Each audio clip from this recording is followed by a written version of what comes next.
Back from my trip to Florida, and I am eager and ready to get back to work on our Honda CB360. First thing I need to do is get a battery in this thing, clean the gas tank out, then we can tune it up Kentucky Yankee style. She certainly is the most beautiful bike I've ever laid my eyes on. I think so much of this bike I got a brand new battery for it. An AGM battery. Remember, there's oil down in the cylinders from last time, so I don't want it blowing all over the shop if there's any left in there, if it hadn't seeped down. So let's see what it does. If it cranks, nothing.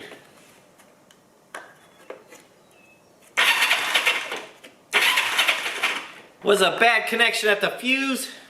I'm gonna do a compression check. That cylinder's good. That cylinder's good. Two good high compression cylinders. Let's create a little motivation to work on this thing. There's no spark plugs in it, so let's put the plugs in first, eh?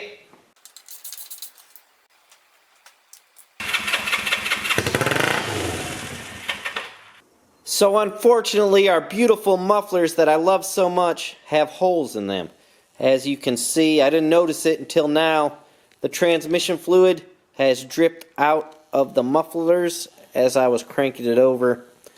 I'm very upset about that because I thought these things were in decent condition, and I still will most likely get them fixed up. Gonna warm up our boots here a little bit to make them more pliable to get the carburetors on. Most people would say replace them, but they haven't shown me that they're bad. I don't buy parts just because they make them.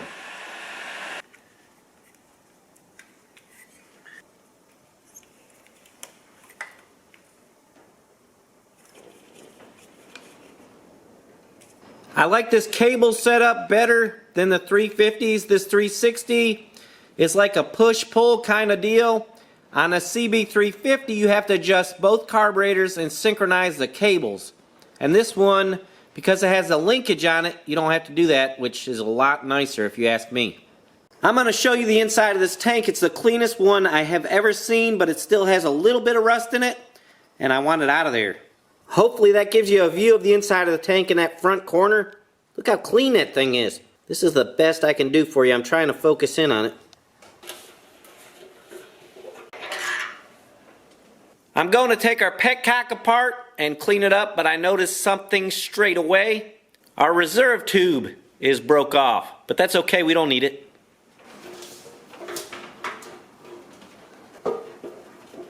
Milkstone acid, it's used to clean like dairy line pipes and things like that for a dairy farm. I'm going to pour this in straight. I need to watch it and be careful. I'll bet it'll look like brand new probably within 1 hour. What's nice about this stuff is it's not real stinky and nasty like muriatic acid.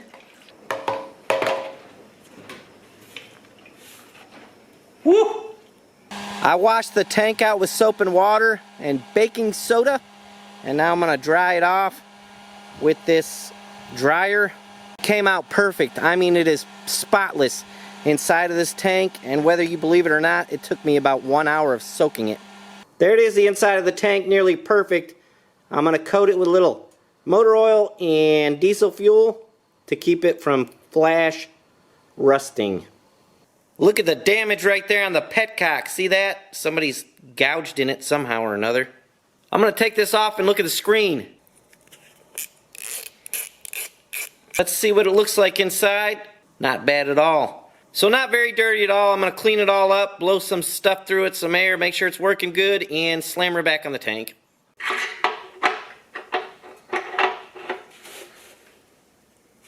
So this is it for the 360. It's got a petcock with 2 hoses going out of it. This is a CB350 tank. Underneath this tank, and what I've always found to be a pain in the butt, are these 2 spigots here where a hose has to jump across to connect the tank. That's annoying when you gotta take the tank on and off, and your petcock still fits right here with 2 hoses that come out of it. But what I've noticed so far is that the CB360s seem to be easier to work on than the 350s. Not only that crossover hose underneath the tank, but also the throttle cable deal that I showed you earlier.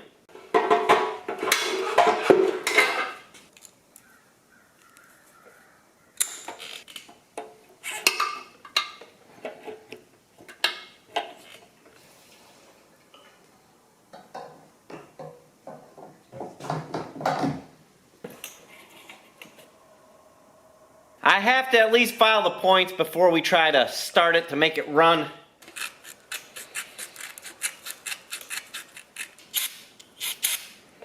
Here's some evidence that the bike has been tinkered with a little bit. Check out these screws for the timing plate. I have neglected something, and that is to check the oil. Somebody reminded me of this on the comments in one of these videos, so thank you for that. Probably one of the first things I should have done. Surprisingly clean, and it's full, but it does smell just a little bit like gas, like petrol, so maybe the carburetors were leaking a little bit. My prediction and or thoughts, this thing is going to fire up and run, and we will be opening this garage door here in just a minute or two.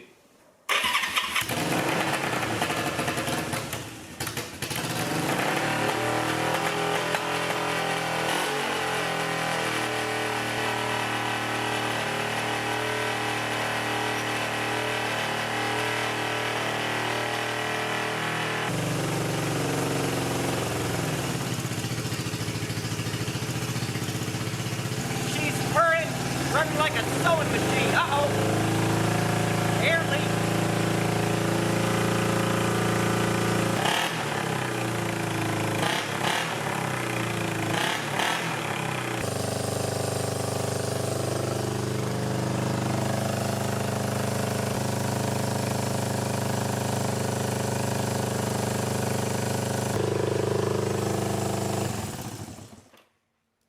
Not bad at all, but she's only running on one cylinder. That is the right cylinder, so we need to investigate the left. I'm nearly 100% sure it's an ignition issue, so I'm going to check the spark or spark plug, maybe just a spark plug. This also could possibly explain why there was a little bit of petrol or fuel in the oil. If one cylinder's not firing and it's running, it's dumping gas down into that cylinder without spark, and you have this kind of issue. Maybe this is what was wrong with it all along. Why they parked it, I don't know.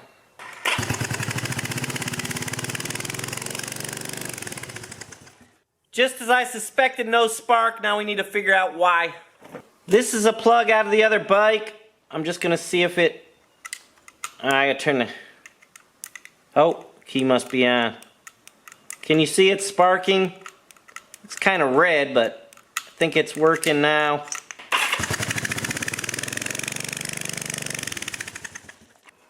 Let's see if we have two cylinders now. It sounds like it. I'll backfire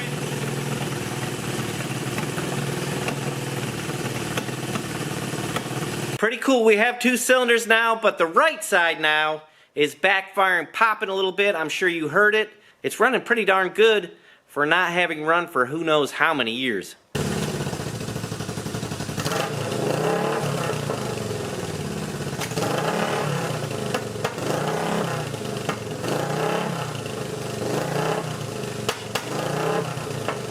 So we have some tuning to do, no surprise. I am going to buy some new spark plugs first before I delve in too far. I need to adjust all the timing, all the valves, all that stuff. Everything needs to be adjusted. Overall, this thing's a good bike. It's pretty quiet, sounds good, smooth, revs like crazy. I'd love to take it for a ride, but the tires are flat, tubes are junk, and I can't get them to air up. But it did shift through all the gears good, and they were all quiet, so I have high hopes for this thing. We have already developed a small oil leak. My best guess is clutch rod seal. We'll have to address that too. Let's see if we can get rid of the popping that's going on in this engine. First step is to get this cover off. There's an LT mark right here. We're going to go from here, 90 degrees, and then put a mark here with a punch. I don't know why they don't do this at the factory. Plugs are out. I'm going to rotate the engine counterclockwise until I feel compression coming out of this spark plug hole. And right there I felt it. Now I'm going to turn this a little bit more to line that dot up that we just made with this little indicator mark right here. With these two marks lined up, the first thing we're going to do is adjust our timing chain tension. This is the first step before adjusting the valves and points. Right underneath the starter is the bolt and lock nut that we're going to be adjusting. There's a closer view of the little dirty grubber for you. All we have to do is loosen up this jam nut and then back the bolt out. It's a 10 millimeter. The jam nut's a 12. Now we'll tighten the bolt back down till we feel it have tension on it, if you will, so to speak. I'm feeling it right about there, and it's already almost out of threads even, but snug her down. Tighten up your 12 millimeter nut here. And that's it, we're done with that step. Next is adjust the valves, so we pop these caps off of here. 17 millimeter socket and or wrench, whatever you prefer. Again, we're going to turn this engine over, rotate it counterclockwise until we're up on the compression stroke. You'll feel it poof air a little bit, and this timing marker lines up with the left time on the thing here. I'll show you in a second. Right there, I could feel compression. So now there's an LT mark here. Line it up with that mark right there. That's what we're going to do right now. Had to zip tie my breaker bar in place so it wouldn't jump out of place while we adjust the valves. This is what we're looking for, left timing to be aligned up with our little marker there. Not to be confused with left fire, which we will use to adjust the points later. So just looking things over real quick before I get to adjusting them. This side, hear it? It's just a little bit loose. And it could be set nearly perfect. This one, it's completely tight. I can't even move it. And that's very bad. We actually might adjust this and gain a little compression. Hopefully there's no damage done to the engine. You don't want it tight like that. You don't want it tight like that at all. They're 10 millimeter nuts, and a flathead screwdriver is what you're going to need for this job. What you need to know about adjusting valves is that it really sucks. Just loosen up the nut right there. Stick your feeler gauge on top of the valve stem and below this adjusting bolt right here. And then you have to just adjust it with a flat screwdriver. But beware, you may have to go back in there and adjust it over and over again until you get exactly, on the exhaust side it'll be 3 thousandths, and on the intake side 2 thousandths. This is the mark we're looking for right here. To do the right side, it's simply a T instead of a left T, just a T. This side is definitely out of adjustment too. They're too tight. I can tell both of them are too tight, which is not good. And I shouldn't have been revving the crap out of it either after just starting it with gas in the oil and all that. Don't do that. That was foolish. I should have went through all these adjustments first and changed the oil. But I didn't. I'm doing it now. I'm going to adjust these two valves and we'll move on to the points. Most likely the reason these valves were a little bit tight is because somebody tried adjusting them while the engine was running. A lot of times folks will take a screwdriver, get in there and adjust them while it's running and quiet each valve down one at a time and then tighten them up. But what happens is this eliminates all the valve lash, and you don't want to do that because it makes them too tight. The reason we have valve lash is for when the engine heats up, the metal expands, it leaves a little room in there so everything doesn't get too tight. Before we adjust the points, let's look behind this plate. There is an advance behind there. We need to make sure it's all working properly. This mechanism behind here, you'll see it. You want to make sure all this is freed up and working like it's supposed to, and this appears to be just fine. When doing stuff like this, keep your eyes peeled. I notice this plug's missing on this side, so we need to get one of those. Time to set our points. The plate that the points sit on allows us to advance or retard the timing on both cylinders at the same time. The plate should be set right here in the middle where these gaps are, centered up. Then we'll adjust our points, and if we want to advance or retard the timing, we can by loosening them up and moving this back and forth. And I don't think it's necessary to do that on this motorcycle. Actually, I think if you leave it in that neutral position, you're better off for the longevity of your machine than to try and tweak that. I don't think there's any setting specifically for that. So here we go again, counterclockwise till we feel compression stroke and then LF down here on the marks for left fire. I have a test light here and I'm going to hook it up right here to this side of the points because this is the left points, and then just ground this side someplace. Engine's up on compression stroke on the left cylinder. If I slowly rotate this counterclockwise, the line that says LF lines up with this other line. The light should click on as soon as that happens. If it doesn't, we'll adjust the points and keep doing this until it does.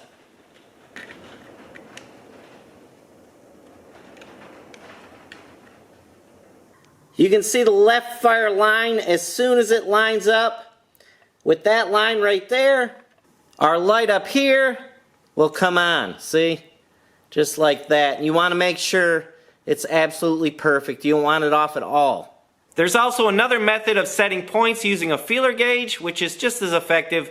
Maybe not quite as accurate, but I wouldn't be afraid to do it. I'm sure it would run just fine if you wanted to take that approach.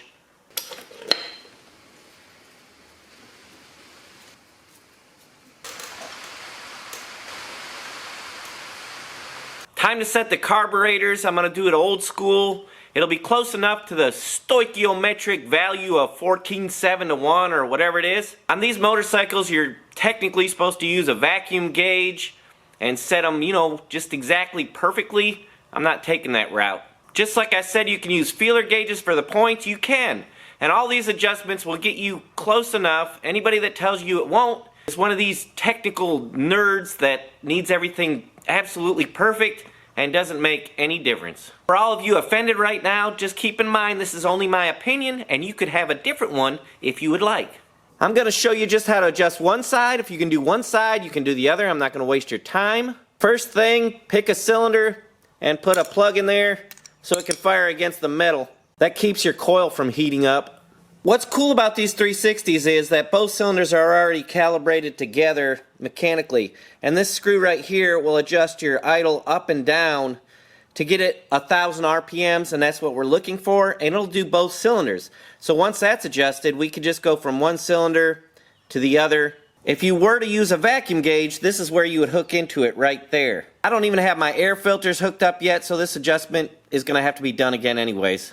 This is a screw I'm going to be adjusting. What I'm going to do is run the engine, turn it in until the engine starts to stumble, and then slowly turn it out till I feel it or hear it smooth out, and then turn it out a half a turn, and that's it. Call it quits right there.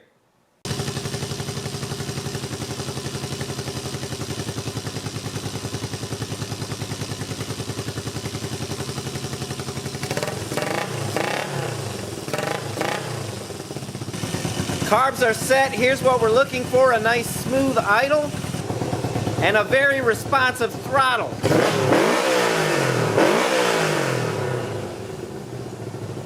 That's what we're looking for. Not everybody's going to agree with the work I did to this bike and the way I tuned it up. If we get lucky, there'll be some trolls in the comments to correct everything I did wrong. For now, I'm really happy with the way this thing's running. It's nearly perfect, in my opinion. When we get it going down the road, and if it's not running just exactly right, we'll just do a little more tuning to it. It's not really a big deal. This is long overdue. There we go.